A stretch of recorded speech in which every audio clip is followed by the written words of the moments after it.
Coucou les papas, coucou les parents.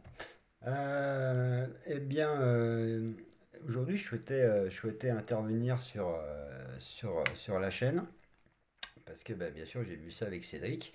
Il y a une semaine environ, je vous avais parlé de l'article du Code civil, le 373-2, qui, entre guillemets, oblige les parents à garder le lien avec le ou les enfants en cas de séparation avec l'autre parent.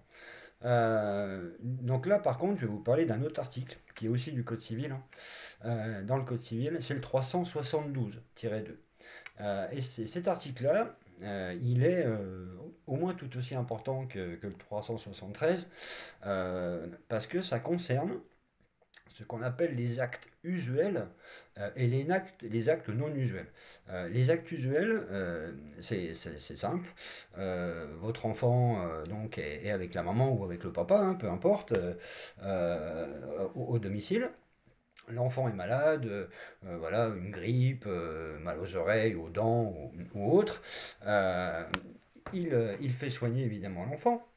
Euh, et ça, c'est un acte usuel. Donc c'est quelque chose d'assez bénin, on va dire, où on ne doit pas forcément prévenir l'autre parent en disant voilà, est-ce que tu es d'accord que j'aille faire soigner notre fils ou notre fille pour un rhume ou une grippe. Voilà, mais l'acte usuel, ça peut être aussi l'inscrire à une activité sportive. Voilà, et ça, bon, il n'y a pas besoin d'accord comme d'une intervention chirurgicale avec une anesthésie générale ou d'autres actes médicaux. Parce que ça, ces actes-là sont des actes non usuels. C'est-à-dire qu'il faut obligatoirement l'accord de l'autre parent. Bien sûr, hein, pour une anesthésie générale, mais aussi pour d'autres choses comme un traitement psychothérapeutique ou par exemple comme une transfusion sanguine. Et pourquoi je parle d'une transfusion sanguine? Parce que justement, moi je me suis penché sur cet article il y a quelques jours, donc c'est très récent. Parce que voilà, la mère de ma fille, hein, bon pour ceux qui me suivent un petit peu sur la chaîne, savent que j'ai de gros soucis et que voilà, mes enfants sont sous aliénation, etc. Ça fait 2 ans que je ne les ai pas vus, mais bon, je me bats et j'ai l'autorité parentale conjointe et je me bats comme un lion. Et en fait, eh bien, j'ai vu que ma fille était absente du collège 15 jours d'affilée, émotif, donc sur l'interface internet de son collège, c'était maladie avec certificat. Donc là, je me suis inquiété parce que ma fille, adorant l'école, entre guillemets, je ne la voyais pas louper, rater 2 semaines de cours.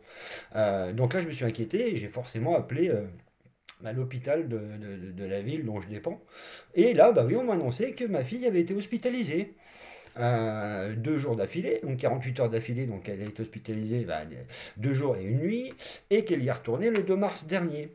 Donc en 2 semaines, elle a été hospitalisée 3 fois. Et enfin, il y a eu 3 jours d'hospitalisation lors des 2 dernières semaines, pardon, et ben, j'ai appris, parce que je me suis évidemment déplacé à l'hôpital au service de pédiatrie, et bien que ma fille avait eu des pertes d'hémoglobine très importantes lors de ses dernières règles, donc de son dernier cycle menstruel. Donc ils ont été obligés carrément de la transfuser, ma pépette. Et donc la maman, mon ex, ne m'a pas appelé, ne m'a pas demandé évidemment mon accord, parce que c'est un acte non usuel. C'est quelque chose de. C'est pas un acte anodin, c'est pas une prise de sang. Une prise de sang, ça reste un acte usuel. Une transfusion, une anesthésie générale, c'est non usuel. Donc là, eh ben, elle s'est encore mise à la faute. Et moi, ben, évidemment, déjà c'était l'inquiétude hein, par rapport à ma pépette. Et finalement, bah, la pédiatre qui s'est occupée de ma fille s'est bien aperçue que finalement le papa était bien présent parce que je pense que la maman a fait croire à ce médecin que j'avais abandonné mes enfants, hein, par exemple, hein, ça c'est facile, hein, voilà, parce que bah, elle a la garde exclusive parce qu'on m'a injustement privé de mon droit de visite et d'hébergement il y a 2 ans. Et d'ailleurs, on passe en audience d'appel le 18 mars, dans 4 jours. Là, on est le 14, donc dans 4 jours, voilà. Donc, j'étais comme un fou parce que j'étais déjà très inquiet pour ma puce. Et la pédiatre m'a reçu, mais très gentiment, en m'expliquant bah, tout ce qui s'était passé pour ma pépette et pourquoi elle a dû être transfusée quand même 2 fois en 48 heures. Voilà, donc. Et là, la pédiatre me dit, à la fin des échanges qu'on a eus, elle et moi, elle me dit, monsieur, c'est bon, maintenant on a vos coordonnées, maintenant. Donc j'ai compris tout de suite. Elle me dit maintenant on a vos coordonnées, on vous prévient s'il y a quoi que ce soit, évidemment, c'est moi qui vous appellerai et qui vous fera état de l'état de santé de votre fille. Donc moi je suppose largement que mon ex, elle a menti à cette pédiatre et que bah, ça lui est retombé dessus, parce que je pense que la pédiatre, elle n'a pas apprécié, elle a dû appeler madame. Voilà.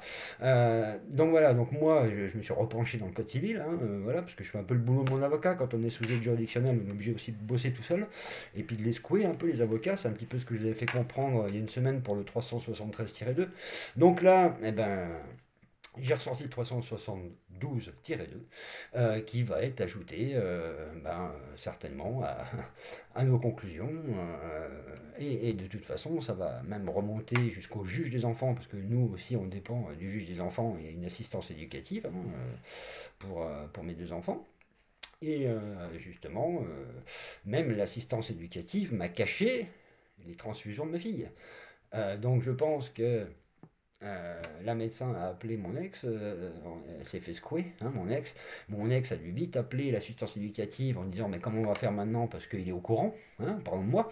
Donc bah, tout le monde les a comme ça, quoi, hein, pour être poli. Donc voilà, donc moi je vous conseille de vraiment faire le distinguo entre les actes usuels et les non usuels, et bien de dire à l'autre parent, attention, hein, s'il y a un acte non usuel, tu es obligé d'avoir mon accord, hein. Voilà, donc eh ben, la même chose, je vous invite à aller sur legifrance.fr,